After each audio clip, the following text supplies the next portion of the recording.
It's the movie that Hollywood doesn't want you to see. Not because it exposes any Hollywood secrets, but because it's a terrible fucking movie that no one should have to pay for. 1982. John Belushi, the fabulous comedy star of TV's Saturday Night Live, Animal House, and The Blues Brothers, is dead at the age of 33.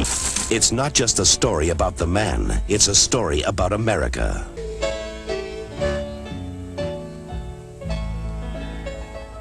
Wired, the laughs and times of John Belushi. The moral of Wired, the 1989 bio of John Belushi, is to just say no to drugs. Not because drugs are bad for you, but because if you die of drugs, some gutter snipe will come out and make a movie about you that pisses on and berates your corpse while filming sequences of a sushi chef cutting open your screaming body while a laugh track plays. Yeah, that happens. To say that a movie like Wired was doomed from the start is as big of an understatement as saying that the movie is only mildly tasteless. Based on the tell-all book by Bob Woodward, the book was discarded by friends and family of Belushi's as both sensationalized exploitation and one-sided, despite the fact that Woodward was asked to write the book by Belushi's manager Bernie Brillstein and his widow Judith. The latter was not given final approval before publication. Okay, I obviously didn't know John Belushi, so I can't attest to anything that's in the book. Also, I've never read the book, but I have seen the movie Wired, and you don't have to have known John Belushi personally to know the cinematic wrong that is this film. Made with no studio funding on a small budget, Wired is brought to us by FM Entertainment? Weird. Usually you have to go to AM Entertainment to hear something as batshit as this. The opening titles seem to be a little wired on something since they won't hold fucking still. The first scene sets a tone that isn't necessarily bad. It's Belushi leading the Killer Bees in a rendition of I'm the King Bee. And this looks a little less like Saturday Night Live and more like a dingy comedy club that someone snuck a camera into. But one thing you can kind of pick up here, no matter what else follows, is that Michael Chiklis will be the best thing about this film. He gets the manic energy right, the head movements, the bursts of comedy gibberish, and even the eyebrows.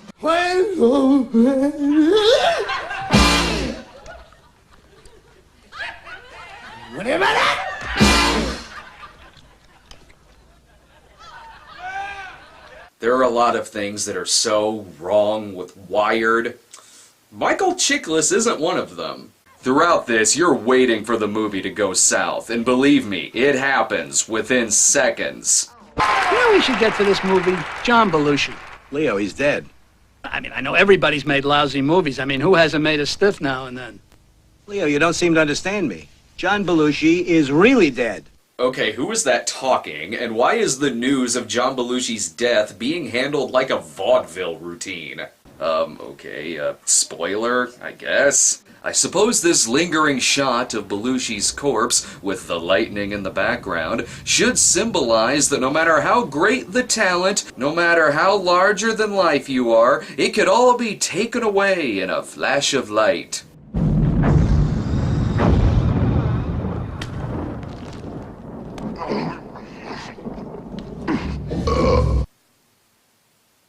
What the fuck?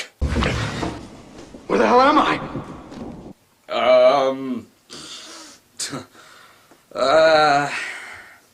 I don't think that happened in real life. Who knew that the tragedy of Belushi's real life was just as hilarious as his movies?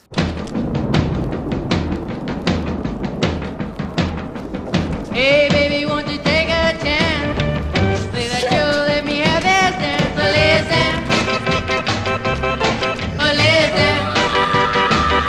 Okay, I added that song in, but the fact that it kinda works for that scene is a point against that scene. Was the point to make John's afterlife a mirror image of his on-screen life? That's certainly an interesting way to take it, and I can't exactly call it unoriginal, but I can call it completely fucking tone-deaf. J.T. Walsh co-stars in the film as the book's author Bob Woodward, here talking to John's widow Judith, probably waking up from a nightmare that someone made a movie of John's corpse running around in a panic. Judy, hi. Maybe you should talk to our entertainment editor. Yeah, let's get Mario Lopez and Maria Menounos to ask what shoes John's body is wearing. But meanwhile, John's ghost is picked up in a cab, being driven by Italian Ray Sharkey, playing a Puerto Rican. I know you, man. I know you. I seen your movie, man. Yeah? Yeah, you should probably be watching any number of those movies than this one. But I remember, man. That's right. Yeah? I remember you played a coke addict. Yeah. You was a funny guy, man. You was a funny guy. But you died in the end. Get it? Because he died of a drug overdose. Who the fuck is this cab driver? Who are you, anyway? My friends call me Angel. Really? Because according to the opening credits, they call you Velasquez. And yes, the framework here is that John Belushi is being driven around by his guardian angel named Angel. Who would have thought that if you hired the man who wrote Buckaroo Banzai to pen the script for your bio, it might turn out somewhat crazy? Angel takes John to the scene of the overdose, and if you show me John's body one more time, I'm gonna start to think this movie is slightly exploitive, which makes it perfect for my show. My guitar's in there, my punk tapes. Also, your body is in there too, apparently. Man, I'd be parched right now as well. I gotta call Judy. I gotta tell her I'm okay. Order me a cheeseburger with French fries and extra ketchup and a Pepsi Light. Oh man, if he asked for a Coke first instead of a Pepsi, that would make for a great SNL sketch. Hey! Does anybody have a quarter? They can't see you, John. Well, apparently someone saw him because they served him a cheeseburger. Hey, cheeseburger, cheeseburger, cheeseburger, cheeseburger! Well, hey, that's the sketch I just referenced. This must be the part where the cab driver takes him back in time to see Frank Cross as a kid. Or just kick a dead man while he's down. I just had my birthday. That's right. And you are officially deceased. Why? Because you're stupid. I just follow my dispatch. I gotta go see Judy. When? When you first got married? Or the times you was too fucked up to call home? Or maybe you want to see that time you called her from the Playboy Mansion? I don't mean this to sound insensitive at all. This isn't even meant to be a joke because I really do love the actor's work, but it's impossible not to see the irony in a scene of Ray Sharkey lecturing John Belushi on drug use and infidelity. So of course a lot of the movie is a mishmash of random flashback sequences. Apparently Dan Aykroyd slept at the foot of their bed like a dog, and whoever cast this must have confused Dan Aykroyd with Kevin Nealon. So I understand you're spending about $1,000 a week on the white stuff. Nah, no way. It's a lot of money, man. It's roughly half the family GNP. I mean, never mind what you're doing to your health, you know? Hey, what's the matter? I've seen after-school specials that are more subtle than this. For those going into this movie who don't know who John Belushi is, you will leave it thinking that John Belushi did a lot of drugs and that was his only contribution to the world. What am I gonna do with money? You're a Mexican. Puerto Rican. Spick's a spick. What do you want? Tires, cologne? Oh, and that his ghost is kind of racist. At least he's being dropped off at NBC Studios so he can pitch his new sitcom, Lectured by an Angel. But like Saturday Night Live, the movie has random musical numbers, such as this sequence of the Blues Brothers singing a rendition of 6345789, a song that they never sang on stage, but oddly enough was later used in Blues Brothers 2000. It's up to you to decide which is the worst Belushi-related movie to use that song. Watching this sequence, I want so bad for this movie to show more of Belushi's talents, more of his relationships with his friends, his upbringing, his marriage, because Michael Chiklis really nails a lot of this. Oh, I thought you'd like to know that Elvis and the Colonel are here. Elvis and the Colonel are here? Colonel Sanders? The guy from Hell's Bloody Devils? Wow! It's him! Live from New York, baby. It's Saturday night. Whoa, I was joking when I said Colonel Sanders. Was this supposed to be a Saturday Night Live sketch, confusing Colonel Tom Parker with Colonel Sanders? If so, why wasn't there laughter? The movie wasn't given permission to use any actual Saturday Night Live sketches, which means that they had to come up with their own. Sometimes that's fine, such as the Blues Brothers singing, and the King Bee bit as well. But other times, like this, it's pretty fucking confusing, since why would I recognize this as a sketch? It's not a reenactment of any of them. Obviously, the Guardian Angel bit doesn't actually come from the book, and neither does Bob Woodward actually being a character in the story. Did you, know him?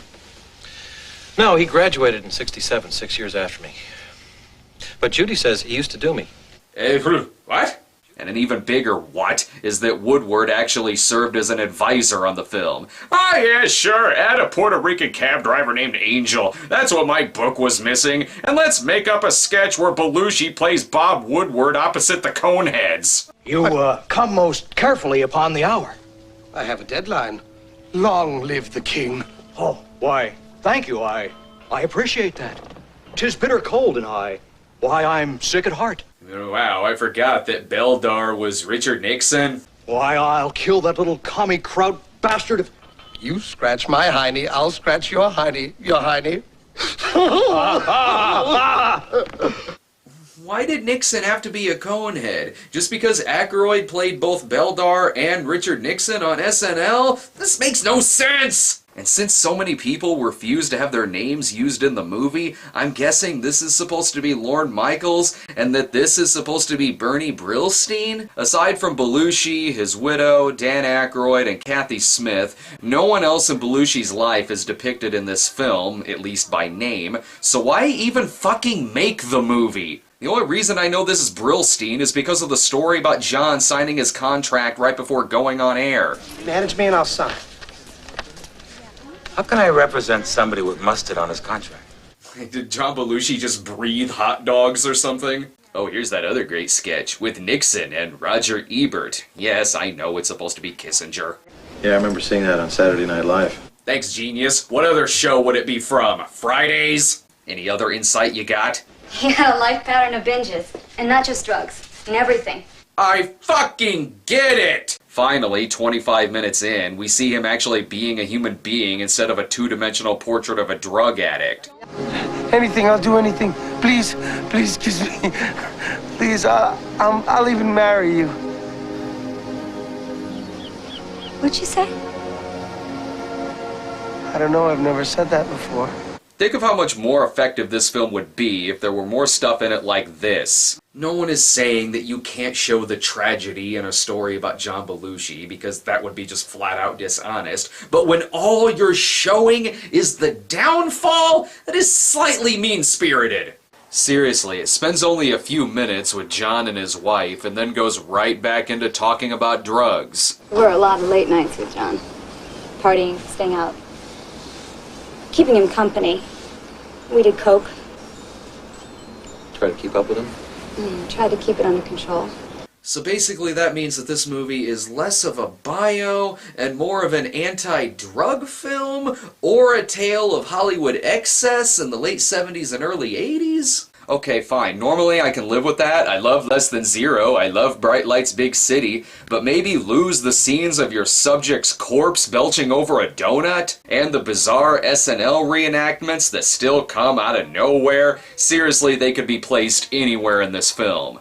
I'm hearing too much silver in those buckets. Yeah, I want to hear the crisp rustle of fresh bills. 10s, 20s, you know, and if I don't, why, you're gonna have to deal with my buddy John.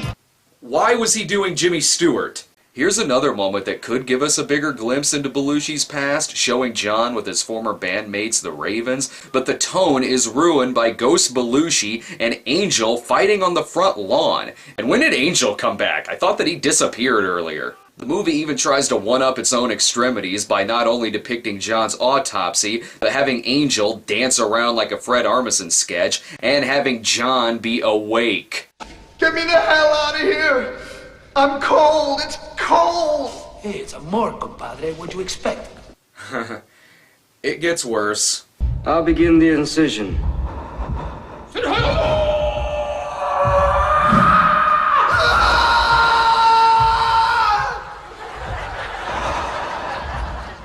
Hi, hello, how are you? Get me the fuck out of here! Prime placement for a laugh track. The autopsy scene, maybe you should have used that earlier in the film when you were reenacting SNL sketches. And I get it, it's putting a laugh track over moments that are no longer funny, but I cannot fucking imagine being someone who was close to John Belushi and then seeing a movie in which their friend is depicted screaming for help on an autopsy table while a sushi chef cuts their heart out.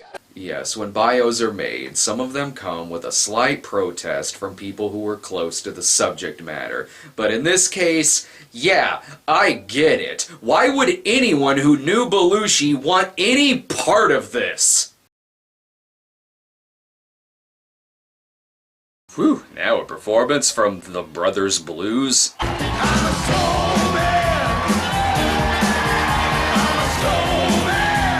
Really upsetting thing about this sequence is seeing how good Chiklis is in the role and knowing that behind the scenes the actor was afraid of being blackballed by Hollywood because of his participation in the film.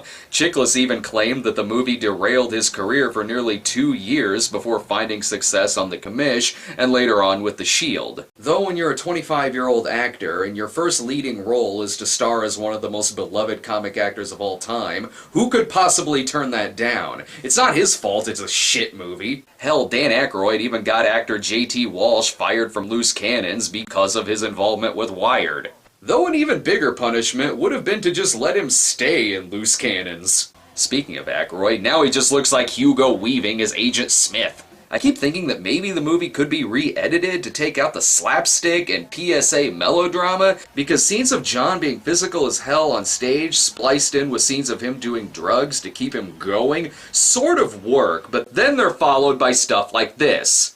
I want people to see him as he was. The drugs and more. But mostly the drugs. Accidental. What is this, a Saturday Night Live routine? Yeah, remember that hilarious SNL sketch with the guy who accidentally overdoses on drugs? But I do remember Belushi played Brando on SNL, so let's incorporate that into his autopsy. I could have been somebody. I could have been a contender. Instead of a bum, which is what I am, let's face it. Get it? Because if he didn't die, he could have gone on to do more things. Even the flashback to John's comedy training is as subtle as diarrhea shits. Make them laugh till it hurts. Fuck them where they breathe. Make them laugh. Make them laugh till it hurts. Make them laugh till they piss their goddamn pants. Make them laugh till they have a fucking hemorrhage. What we're saying is, we want you to kill yourself making people laugh, John. Just like in this made-up samurai baseball sketch. And look, he's bowing to the sensational Mets pitcher, Phil Asio. Phil Asio? Now he's just pulled a hot dog out of his kimono. Oh, look at the size of that wiener. That's the biggest wiener I've ever seen. Oh, the wiener's like a dick. Hell, if you don't know who Kathy Smith is, you'd probably be thinking to yourself, why is Gilda Radner shooting up Belushi? And is this now Fear and Loathing in Las Vegas? Sounded like you were snorkeling back there. Yeah. Too many packs of cigarettes. Yeah. Maybe it was those cactus buttons you picked when we got out to piss. Now, didn't I warn you to leave them alone? Try to watch out for you, pal. Hallucinogens are very dangerous substances. Hey, how far to Vegas? Michael Chiklis went through years' worth of auditions, being called back about 57 times to read for dozens of people, before eventually being cast as John Belushi out of about 200 contestants. Gary Grooms as Dan Aykroyd feels like he was cast in 5 minutes. But at least we get some sweet banter. Thanks a lot. Thanks a lot. You know, you were not only sleeping back there, you were farting incessantly, okay? It's not real... Oh, thanks. Thanks again. I really appreciate this shit. Ooh, save the fart jokes for the post-mortem scenes. That's where the slapstick is. Kathy Smith, the drug dealer slash groupie, is brought in for questioning, while Bob Woodward is serving as police captain on the case? What? I mean, no real questions about the source of drugs, the suppliers. Don't you care? He's just another fat junkie who went belly up.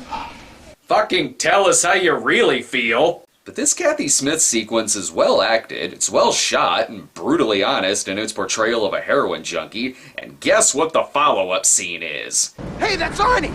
That's my manager, Arnie Fromson. And he's with Woodward, Bob fucking Woodward!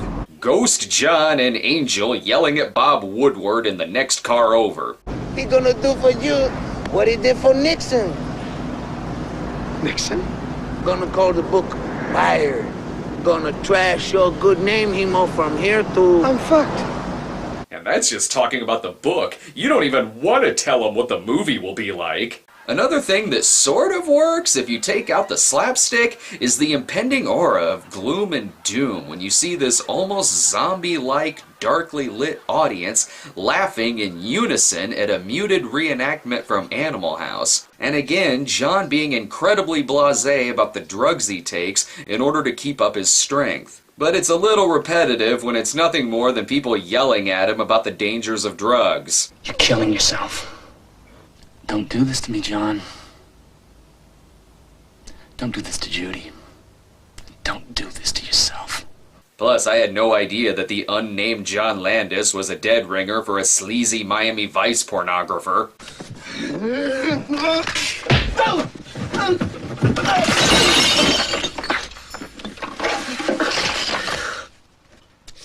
My God, I just punched the star of my movie. Now that's directing. And why are the non-comedic moments funnier than the actual comedic moments? When there was idle time, John would go get drugs, 3 pizzas, a blowjob, or a nap. Pizzas weren't the problem, though, were they? In a sentence that also contains the word drugs, yeah, I don't think pizzas are the problem, Bob. At least despite the drugs, it seems John was easy to work with. We are losing the light. Fuck you! I'm not ready! Get the fuck out of here or I'll kill you! Yeah, I was the same way on the set of To Boldly Flee. They wanted a raging Hollywood coke party, so they got one. While John may be a little weirded out seeing his hearse drive right by him, think of how he'd feel seeing this. All right, left. Hang on. Push it in. No! I gotta turn it around. All right, go clockwise, guys. No, don't go clockwise. Go this way. Go clockwise. Clockwise? Which way's clockwise? That's it. All right, let's go. Oh my God! I got a cramp in my back! Why not just get Chuck Lorre to write the script if you wanted to turn it into a shitty sitcom? Holy shit, so what do we do? What's next? Take him out of the coffin. My God, you know who this is? This is John Belushi. He still won't fit.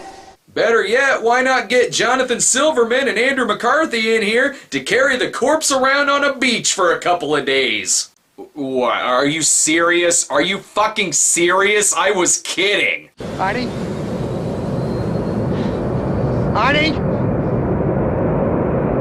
Arnie! Again, I'm not exactly sure this is how the story happened. Bob Woodward again keeps asking people about drug abuse, but whatever, let's go back to the plane. You're really pissing me off, Arnie. I'm getting off this plane, Arnie, and I'm getting off right now. This is even too sucky for a late 90s SNL sketch. And what should be an important scene of Dan Aykroyd talking about his friend is interrupted by... Probably Chuck. Hey, Dan! Because at this point, why wouldn't that have happened? Hell, even when we do see Aykroyd and Belushi together, it's still nothing but death foreshadowing. You know, if you had to die on a day like today, this is the kind of music to go out with. Can you imagine laying this tune on a church full of grief-stricken people?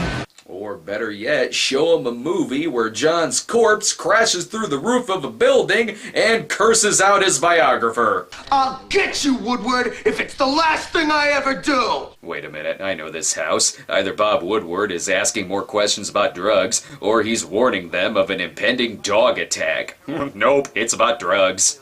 You can't abuse yourself like this. Look, I don't pay you to be my best friend. I don't ask you what you do after 6 o'clock. Don't ask me! This movie takes 112 minutes to tell us what Mr. Mackey says in 2 seconds. Because drugs are bad, okay? Only with a little extra cheese. Nobody tells me what to do! You can't tell me not to love you. I'm not talking about business now, John. I'm talking about your life. Is this a Belushi bio or a special episode of Family Ties? Even the sequence of John laying off drugs during the making of Continental Divide can't go without being extreme. Not only does an extra from Class of Nukem High offer John drugs, but again, I feel I should add Animal House music to it. Hey, baby,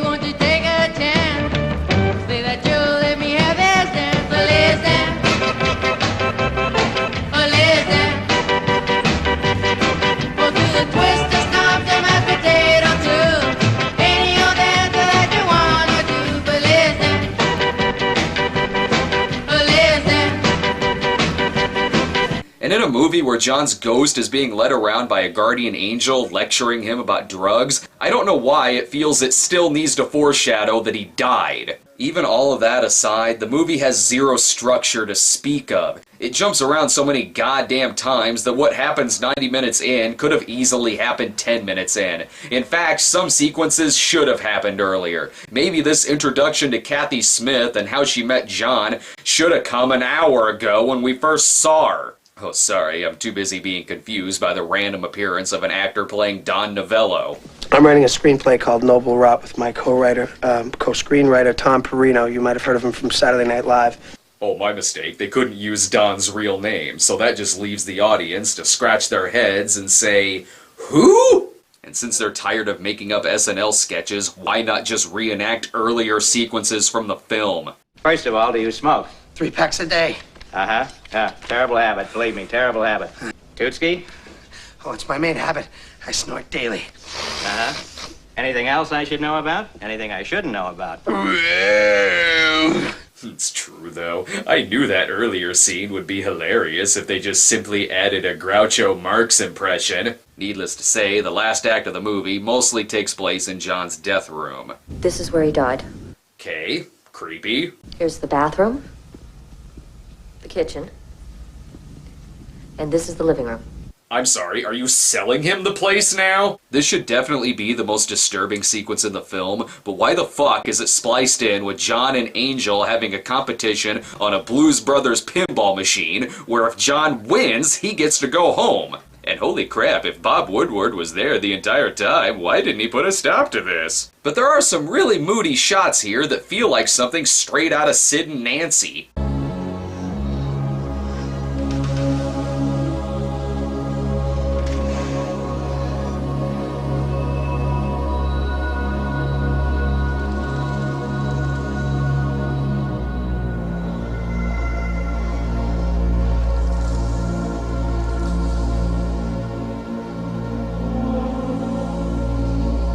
Then the movie has to remind itself that it really is nothing more than a glorified after-school special. Why the drugs, John? Why the needle? That's what I need to understand. He's interviewing John's dying body. What the fuck? It is kind of hard to get mad at the tonal shifts here when both sides are written so fucking stupid. No! You gotta go and write all this negative shit! Judy said that you were afraid of needles, that you hated them. If you hated them so much, what were you doing sticking them in your arm? Huh, John? Come on now, answer me now. Remember the deal, Max? Puerto Rican. All right, hubcaps. I didn't re-edit that. That is how the pinball shit is spliced into the movie. I've heard of movies putting words in their subjects' mouths, but not when they lay dying for symbolic purposes. What was so painful that you couldn't even close your eyes at night without drugs? I had an unhappy childhood. Oh, sorry, is that on the record or off? Society fucked me over like Lenny Bruce. Like Lenny Bruce? You were a living legend, John. Your friend Aykroyd called you America's guest. Everybody loved you. Good job, movie. You're lecturing a man who is dead. One question I have, though, is how would this movie have ended if Ghost Belushi had won the pinball contest? Would he have been brought back to life at the end of the movie? Wouldn't be any more fucking unbelievable than the rest of this shit. I can't breathe. Breathe for me, Woodward.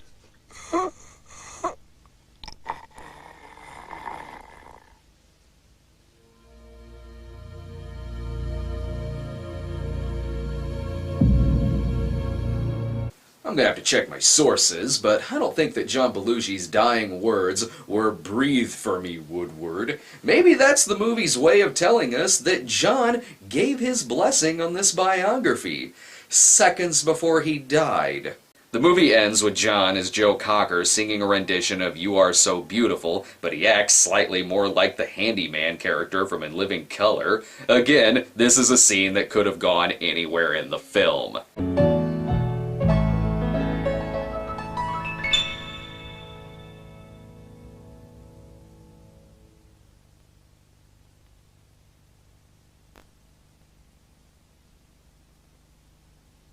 There aren't enough what the fuck Hollywoods in the world to convey the emotions after sitting through this movie. Of course, what do you expect out of a movie whose tagline is, "For John Belushi, every night was Saturday night"? As a bio, the movie doesn't work because it tells you nothing about John Belushi other than the fact that he did drugs. As a movie about drug abuse, it doesn't work because what should have been powerful sequences are ruined by inappropriate moments of slapstick. The only thing that does work is Michael Chiklis. Hell, his performance here is so good that the movie almost should be seen just to witness Chiklis acting the unholy fuck out of this really shit material. Recently, another Belushi bio was announced, with actor Emil Hirsch in the lead role as Belushi. Yeah, but who are they gonna get to play Angel the cab driver? That's what I really want to know. Wired was both a critical and commercial disaster, and to this date has never been released on DVD, and only had a brief life on VHS. Aykroyd was quoted as putting a hex on the film, while Michael Ovitz was accused of using his influence to scare away distributors of the film. And after finally securing distribution, the movie died a quiet death, grossing $1 million at the box office. Typical Hollywood bigwigs, always getting together to sabotage quality films from seeing the light of day because they're too scared of its subject matter and its independent financing. Or maybe it's because it's a terrible goddamn movie and a biography so crass that it makes the Babe Ruth story look like Raging Bull. Hey, this is for Vegas!